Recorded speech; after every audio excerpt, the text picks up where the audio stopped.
Bismillahirrahmanirrahim. Assalamualaikum warahmatullahi wabarakatuh. Teman-teman, pada video kali ini kita akan bersama-sama membahas materi yang berkaitan dengan tema, yaitu algoritma dan pemrograman. Oke, apa itu algoritma, apa itu dan pemrograman, dan apa saja hubungan antara algoritma dengan pemrograman? Itu yang akan kita bahas hari ini. Mari kita simak bersama-sama penjelasan materinya. Nah, sebelum melangkah lebih jauh, teman-teman, apakah kalian familiar ya dengan dua gambar ini?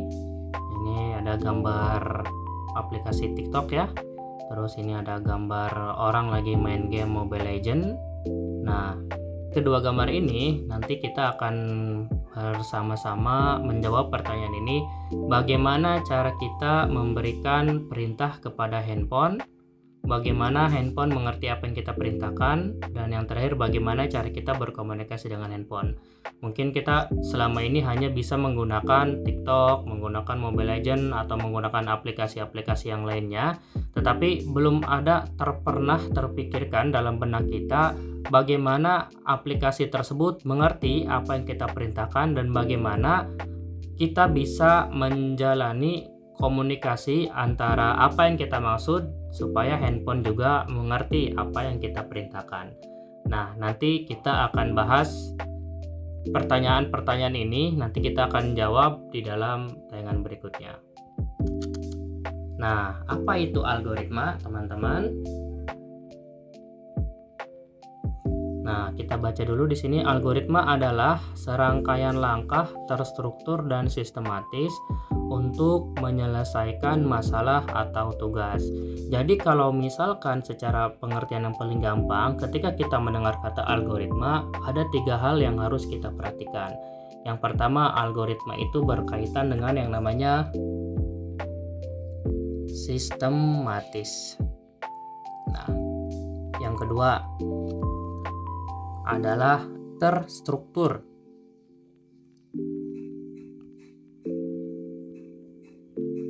Yang terakhir adalah logis. Jadi kalau misalkan kita mendengar kata algoritma, ada 3 kata kunci yang harus kita ingat. Yang pertama yaitu sistematis, yang kedua terstruktur, yang terakhir adalah logis. Jadi bisa kita simpulkan algoritma adalah cara menyelesaikan masalah secara sistematis, terstruktur, dan logis gitu. Nah, algoritma juga, konsep algoritma tidak hanya diterapkan dalam ilmu komputer, tetapi juga bisa kita terapkan dalam kehidupan sehari-hari kita. Disadari ataupun tidak disadari, kehidupan kita sehari-hari sudah menggunakan yang namanya algoritma. Buat apa? Untuk memecahkan masalah kita dalam kehidupan sehari-hari. Nah, atau di sini memecahkan masalah yang berkaitan dengan matematika atau merancang rencana tindakan untuk mencapai tujuan tertentu. Misal, ketika kita bangun tidur, pasti di dalam benak kita sudah terfikirkan, habis ini kita mau ngapain lagi, habis ini kita mau ngapain lagi, habis ini kita mau ngapain lagi. Nah, tahapan-tahapan inilah yang kalian lakukan supaya bisa terselesaikan untuk mencapai tujuan tertentu, itu bisa disebut dengan algoritma. Jadi pada intinya, kalau misalkan kita mendengar kata algoritma, ada 3 hal yang harus kita ingat. Yang pertama adalah sistematis, terstruktur, dan logis ya, gitu. Contoh algoritma dalam kehidupan kita sehari-hari. Nah, mungkin kita sering menggunakan namanya algoritma berbelanja online. Ini ada tahapannya. Yang pertama, 1. Buka situs web atau aplikasi e-commerce. Yang kedua, cari barang yang diinginkan. Yang ketiga, tambahkan barang ke keranjang belanja. Yang keempat, lakukan pembayaran. Yang terakhir adalah tunggu barang sampai selesai. Nah, ini adalah algoritma, teman-teman. Kenapa disebut dengan algoritma? Karena tahapannya jelas. Dari 1, ke 2, ke 3, ke 4, sampai ke 5 ini selesai. Atau dalam kehidupan kita sehari-hari, misal algoritma membuat teh manis. Yang pertama, siapkan air panas. Yang kedua, masukkan teh celup atau daun teh ke dalam cangkir. Tuang air panas ke dalam cangkir, diamkan selama 3-5 menit. Tambahkan gula pasir sesuai selera, aduk hingga gula larut.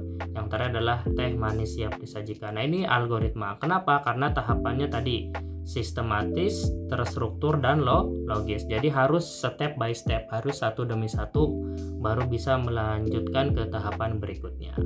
Nah, ini adalah contoh algoritma dengan guru besar. Banyak ya, misal menggoreng telur, membuat nasi goreng, dan lain semacamnya gitu. Nah, ini adalah beberapa langkah-langkah penulisan algoritma. Yang pertama, sebelum kita membuat algoritma, langkah yang pertama adalah kita harus merencanakan algoritma. Nah, di merencanakan algoritma ini, kita mendefinisikan atau kita mengkonstruksi atau kita membayangkan masalah apa yang akan kita selesaikan dan bagaimana cara penyelesaiannya secara umum, secara garis besar. Yang kedua, setelah itu kita sudah punya gambaran umum masalah dan bagaimana cara menyelesaikan masalahnya secara garis besar.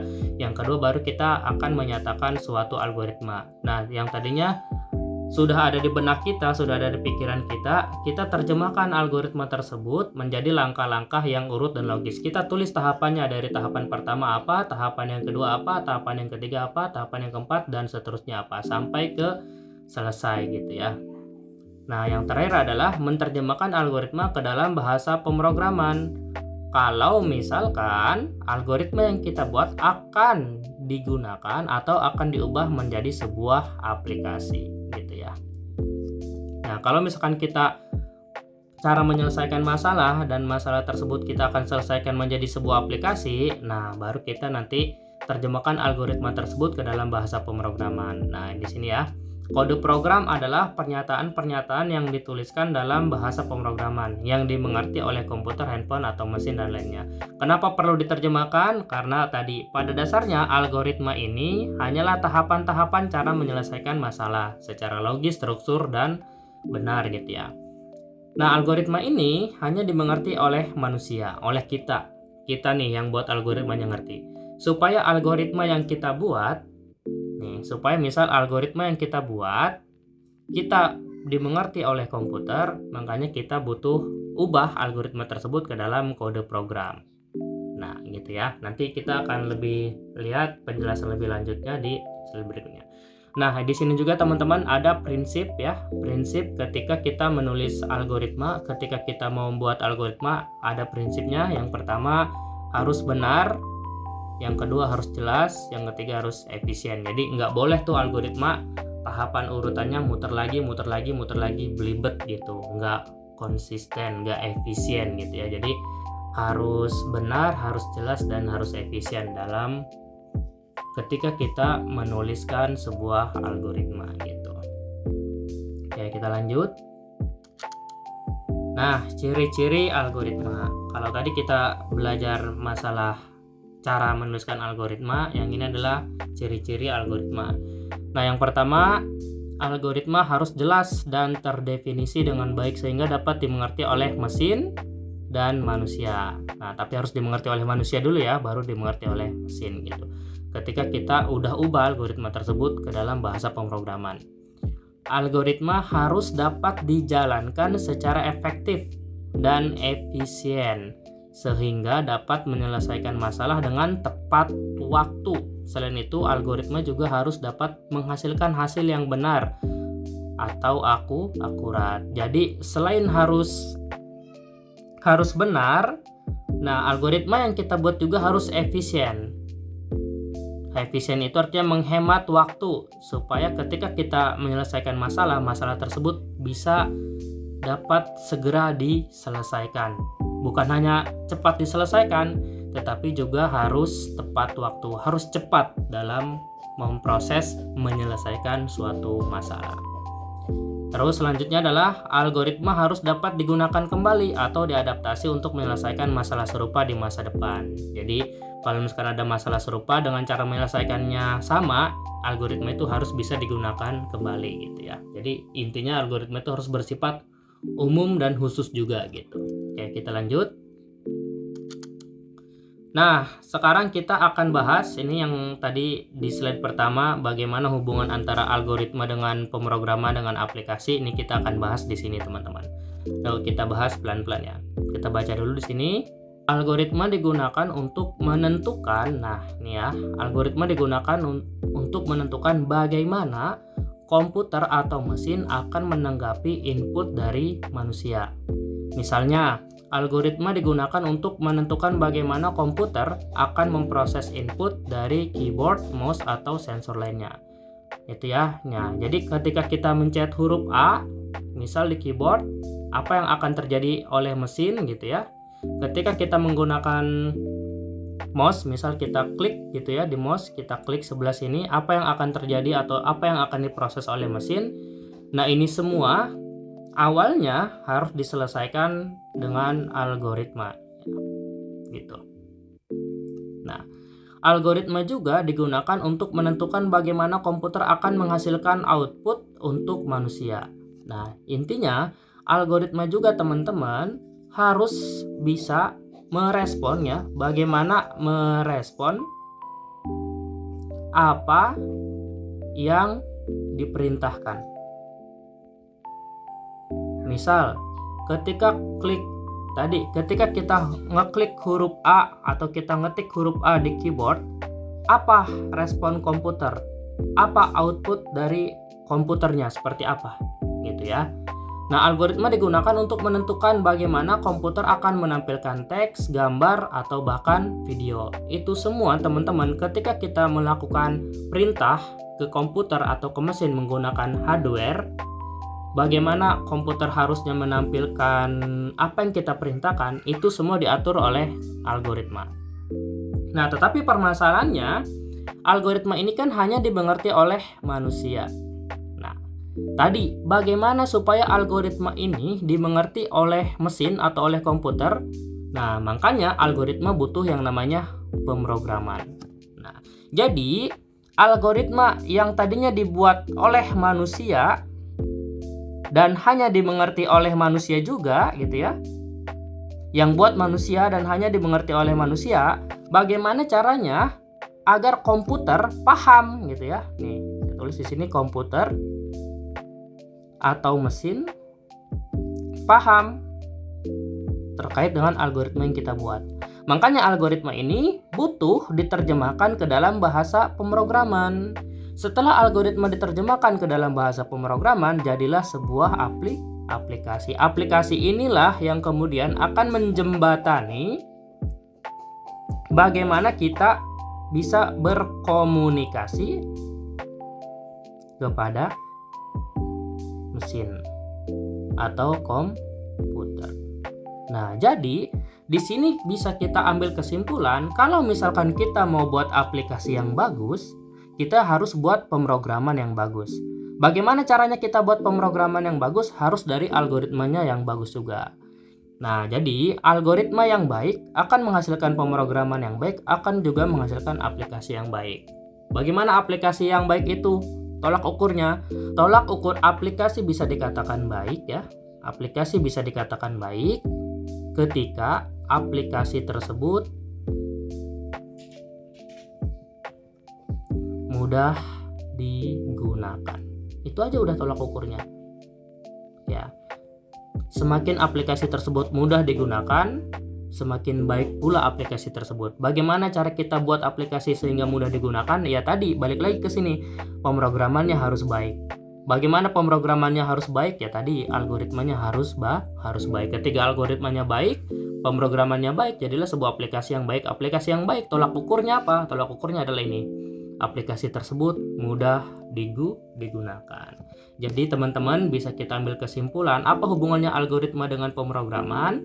Jadi algoritma itu digunakan supaya proses pemecahan masalah yang tadinya dimengerti oleh manusia dimengerti juga oleh komputer atau dimengerti juga oleh mesin. Bagaimana supaya mesin mengerti? Ya ubah algoritma yang ada ke dalam bahasa pemrograman. Jadilah sebuah aplikasi. Aplikasi inilah yang kemudian akan menjadi jembatan untuk kita bisa berkomunikasi atau kita bisa memerintahkan kepada mesin sehingga proses pekerjaan kita dalam kehidupan kita sehari-hari mudah dibantu oleh mesin atau komputer gitu ya. Nah, tadi kita sudah belajar dari algoritma pemrograman ke aplikasi.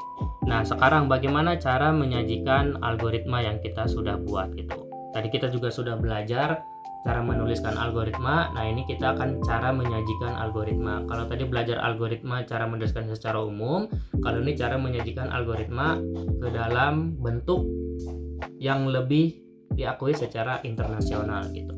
Nah, Yang pertama adalah cara menjadikan algoritma dengan menggunakan yang namanya diagram alir atau istilah internasionalnya disebut dengan flowchart.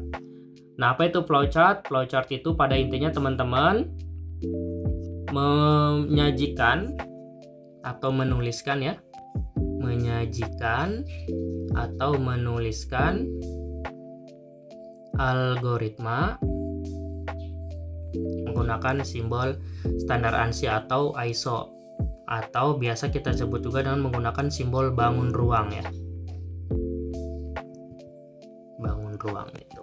Oke, jadi intinya adalah diagram alir itu atau flowchart cara menyajikan atau menuliskan algoritma menggunakan simbol standar ANSI atau ISO, atau menggunakan juga simbol-simbol bangun ruang. Itu cara yang pertama, menggunakan flowchart.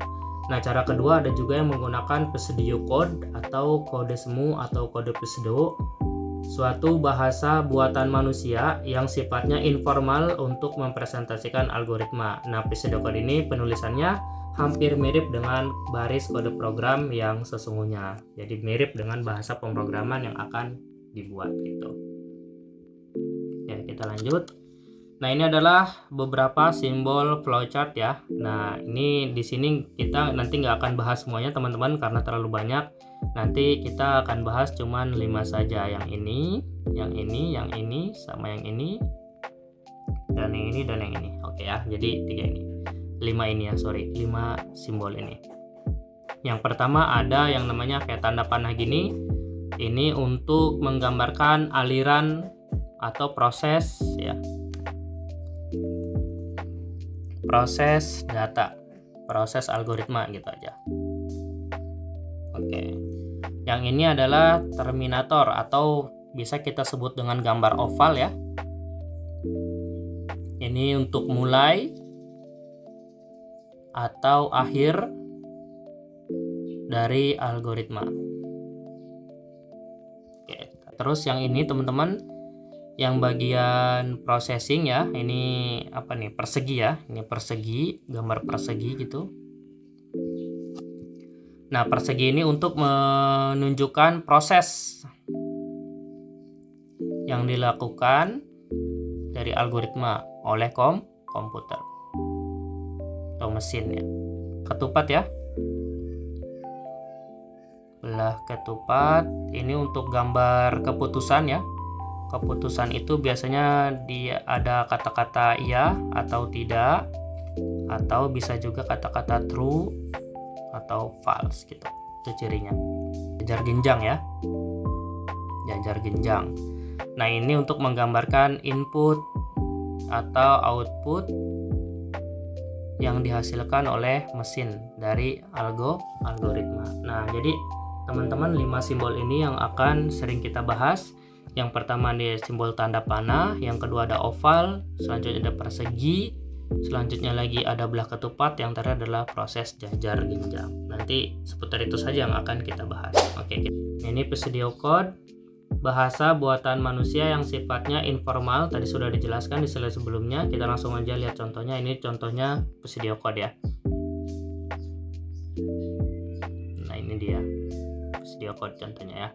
Jadi hampir mirip dengan bahasa pemrograman yang akan kita gunakan. Oke, teman-teman, segitu dulu pertemuan kita pada video kali ini. Nanti kita akan bahas mengenai struktur dasar bahasa C. Nah, nanti di sini kita akan belajar struktur dasar bahasa C dan nanti kita akan demonstrasi beberapa program yang akan kita buat. Assalamualaikum warahmatullahi wabarakatuh.